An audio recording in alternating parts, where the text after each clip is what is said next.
Each week here on Everyday Northwest, we really like to let you know about some of the creative and diverse people that make the Pacific Northwest so incredible. Here is our Jeremiah Stroup with a special guest and a special holiday edition of The Juice. Hey there, it's Jeremiah Stroup with The Juice, and today we're stirring up something special with the one and only Amy Roloff from Little People, Big World. She's here to chat about her new cookbook, family traditions, and how she celebrates the holidays. Amy, it's so good to be with you. Yeah, it's about time, isn't it? Because we've known each other for, quite some time now. I think over a decade. Thank you for having me on. Oh, we're so excited to have you. You bet. Yeah. We actually crossed paths doing some charity work, and I know that your heart to give back to kids in the community and family is so important to you. Speaking of family, what brings everybody together is some good food. Oh, I think so. I think, we got to keep gathering around the table, and whenever you make that meal, it's not only that meal, but the conversations that you have around that table. And to me, that's the best way to check in with your kids or, find out what they're doing, what their interest is, and appreciate either the 5 minutes, the 15 minutes, and their whatever. But yeah, it's about gathering around the table. Yeah, it's a good way to pin them down for at least a few minutes while they're getting nourished. Speaking of some food and table, your new cookbook is out. Yeah. And we're chatting a little bit briefly. You're saying, hey, I'm not like some highfalutin, super duper chef. I just like to create great food and meals and memories with my family. But what can we find in your new cookbook? Well, the one thing about this cookbook and my previous one, it's got a variety of meals. So it works during the holidays, or if you're entertaining or need an app or need that really good comforting food. Wintertime is here, and whether you're in the Portland area, maybe Arizona, or in Michigan, I've got a lot of soup recipes that are just good, hearty, comforting.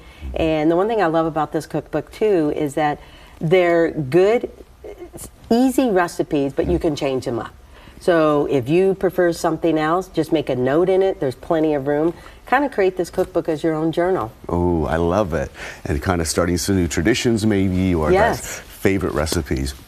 I absolutely love good food. Who doesn't, right? Yeah. But speaking of the holidays, what are some family traditions that you guys kind of indulge in during the holiday season? Well, I always tell other parents, busy moms and everything, make pasta your friend. So when we had all the sports activities, we had a lot of pasta. Rotisserie chicken, the best to add to that. But some of our holiday traditions I followed through on Christmas Eve. We used to always have little appetizers and little small foods and everything. And then we'd go to church, Christmas Eve service, and then we'd open up one gift. Just one. Yeah, just one.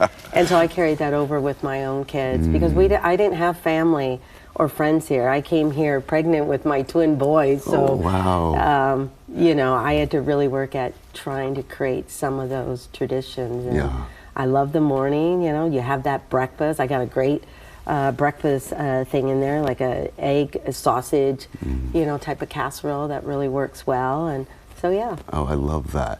And I wonder how many other families or viewers watching have those traditions, like open one gift on Christmas Eve, or certain traditions you do with your jammies or whatever on Christmas morning. It's always fun. And whatever the holidays, obviously, Christmas is a beautiful time, but we're right on the edge of New Year in 2025. I know. And we were chatting about maybe your hope for the new year. I think it involved grandkids. Yeah, I mean, in fact, a friend of mine, Lisa, and I were just talking about that. Okay, what's 2025 going to bring? It's the old adage, yes, I could stand to lose a few pounds, so I'll refocus my life and focus on that.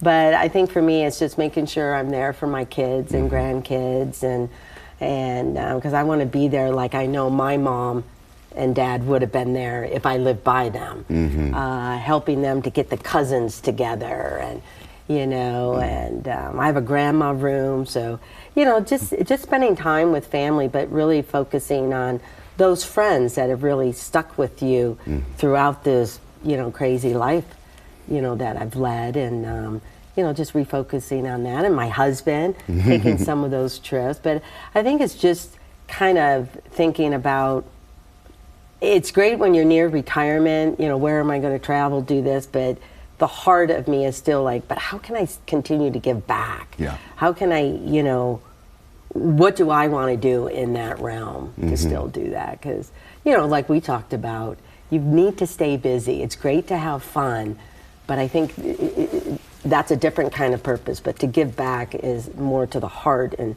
spiritually, and it's kind of what I feel like we're meant to do, to do something for someone else as well. To contribute and give back. Yeah. I love it. Well, Amy, thank you for stopping by, Yeah, spending a thank few you. minutes with us. Really incredible.